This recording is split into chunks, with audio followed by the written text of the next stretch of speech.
Welcome to Mindful Moments. Nourish your mind on the go.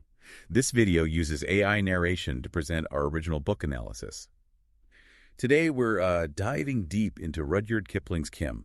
Think of us as your personal literary Sherpas guiding you through with the peaks and valleys of this captivating story set against the backdrop of colonial India. Kim is much more than just an adventure story. It grapples with some pretty hefty themes.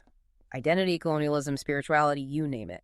And it does all this while giving you a glimpse into a world on the brink of major change. Okay, so we have this young Kimball O'Hara, an orphan who essentially grows up as a street kid in the bustling heart of Lahore.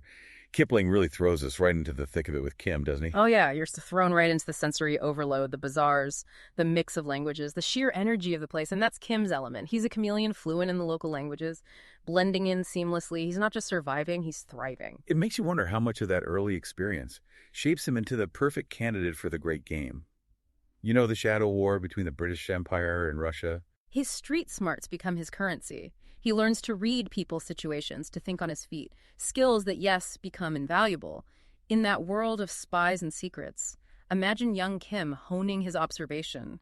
Playing amongst a crowd, it's almost like unconscious training. And this whole other layer is added to his life. Enter the Tibetan Lama searching for a sacred river. It's almost like Kipling is deliberately contrasting these two figures, right? Absolutely. You have Kim, this streetwise kid, all about practicality and survival, and then this Lama who's driven by faith on this almost ethereal quest. But instead of clashing, they form this unlikely bond, this partnership. It's like that classic trope, opposites attract. Yeah. But it's more than that, right? Their relationship seems to be commenting on something bigger. It's like Kipling is using them to explore the clash between East and West, between spirituality and worldly ambition, even innocence and experience. And Kim, caught in the middle, becomes this fascinating case study of what happens when those worlds collide. Which leads us to that core struggle within Kim himself, figuring out who he is where he belongs. This Irish kid raised as an Indian, navigating this complex colonial world. That dual identity isn't just a personal dilemma for Kim. It reflects a larger reality. For so many during that period, Anglo-Indian identity was this tangled web of cultures and loyalties. Kipling himself embodied that complexity. And it's not just Kim and the Lama. We meet such a colorful cast of characters along the way, like Mahbub Ali, the wily horse trader. Yeah. You get the sense he's not just a merchant. There's something more going on beneath the surface. He's Kim's introduction to the shadowy world of the great game.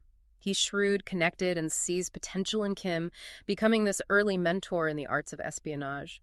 Think of him as the one who opens that door for Kim into this hidden world. And then there's Lurgan Sahib, this eccentric figure, who trains Kim in observation and disguise.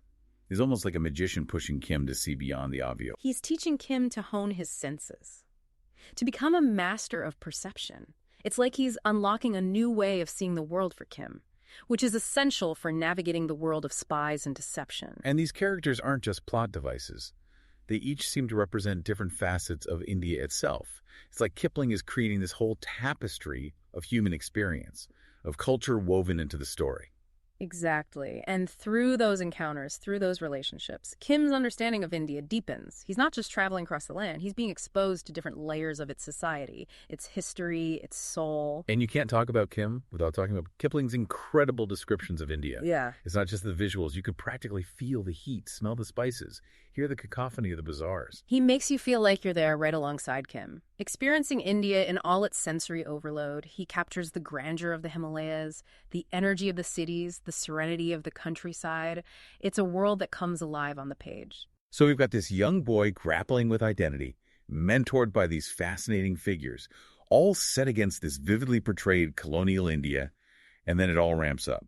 Kim's formally recruited into the great game. But before we jump into the world of espionage, you have to understand what this great game actually was. Because it wasn't just a game. It was a geopolitical chess match with incredibly high stakes. Imagine a sprawling map stretching from the British Raj to Tsarist Russia. That's the playing field. The great game was all about influence control, securing those strategic routes through Central Asia. So not just some friendly rivalry then. Think more along the lines of spy networks, proxy wars, and constant maneuvering for advantage. The British were obsessed with keeping Russia out of India, and every move, every alliance was part of that struggle. And Kim, this teenager, is suddenly thrust right into the middle of it all. Talk about a crash course in real-world politics. But it's not just about politics. Kim's education plays a crucial role here. Remember, he ends up at St. Xavier's School in Lucknow, thanks to Colonel Crichton recognizing his potential. Yeah, from the streets of Lahore to a formal British education. Quite the adjustment, you'd think. Kim adapts, as he always has. He's a natural learner. But it's not a complete transformation. He doesn't lose that streetwise edge, that instinct for survival honed in the bazaars. He's straddling two worlds. There's that scene where he runs away from school during the holidays and heads straight back to the familiar world of the bazaars, almost like he's drawn back to his roots. It highlights that inner conflict, doesn't it? That pull between the structured world of British education and the freedom of the open road. It's a struggle that I think speaks to the larger themes of the book. He's being molded in this sahib, yet a part of him yearns for that life he knew before. It makes you wonder, is Kipling exploring his own internal conflicts through Kim? We know he was a product of British India, navigating those same complexities. It's definitely something to consider. But even on those escapades, he's putting his training to the test. He uses his observation skills, his understanding of people to get by. He's not just running away, he's testing himself. Like that encounter with the hill people, who think he's some kind of holy man's disciple. He concocts a remedy for a sick child, drawing on his Western education and his knowledge of local customs. It's a perfect example of how he bridges those worlds, becoming a figure who can move between them seamlessly. It's a crucial skill for a player in the great game.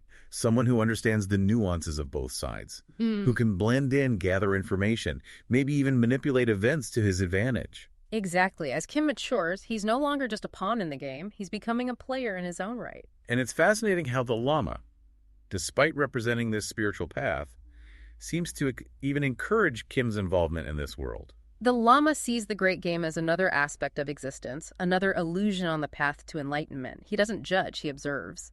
And perhaps in his own way, he's guiding Kim towards his own unique destiny. Their relationship really is the heart of the story, isn't it?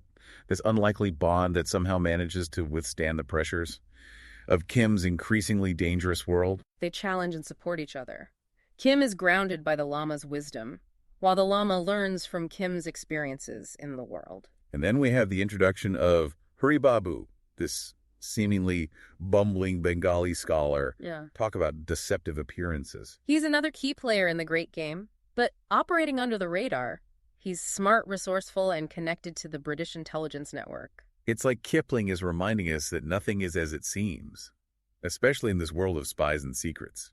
And Kim, perhaps by fate, maybe just by his natural inclination to be at the center of things, gets caught up in a high-stakes mission with Hari Babu in the Northern Hills. Right, where those European spies are trying to stir up trouble against the British. Talk about being in the right place at the right time, or maybe the wrong place considering the danger. It's the heart of the great game playing out right before him, and this time it's not theoretical. The stakes are incredibly high, and Kim has to rely on everything he's learned to survive. And he's not alone. The lama, despite his age and spiritual detachment, gets pulled into the thick of it too. He shows resilience, even courage. Remember that scene where the Russian spy attacks him, and Kim reacts with this primal fury he didn't even know he possessed? It's a turning point for both of them. Kim sees the depth of his devotion to the lama, and the lama recognizes the power of worldly passions, even in himself. It leads to a daring escape, with the help of the very hill people who had mistaken Kim for a holy disciple earlier. He uses his knowledge of the terrain, the customs, to orchestrate their escape. He even manages to secure those crucial documents from the spies, a real blow to their mission. It's a victory, but it's one that comes at a cost.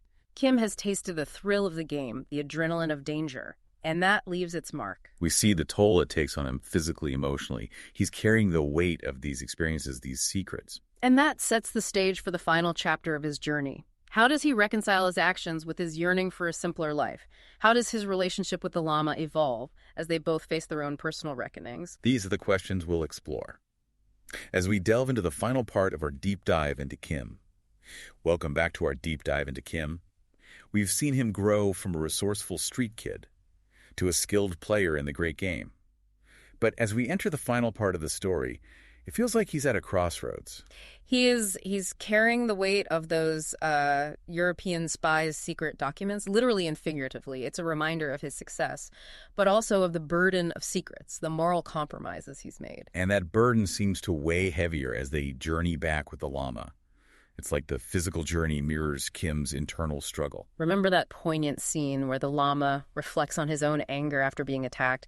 It's a reminder that even on a spiritual path, those darker impulses exist. Yeah, and it seems to really resonate with Kim. He starts questioning his actions, longing for a simpler life free from the complexities of the great game. He's yearning for that purity he had with the lama before the world of espionage. It's like he's trying to find his way back to that innocence.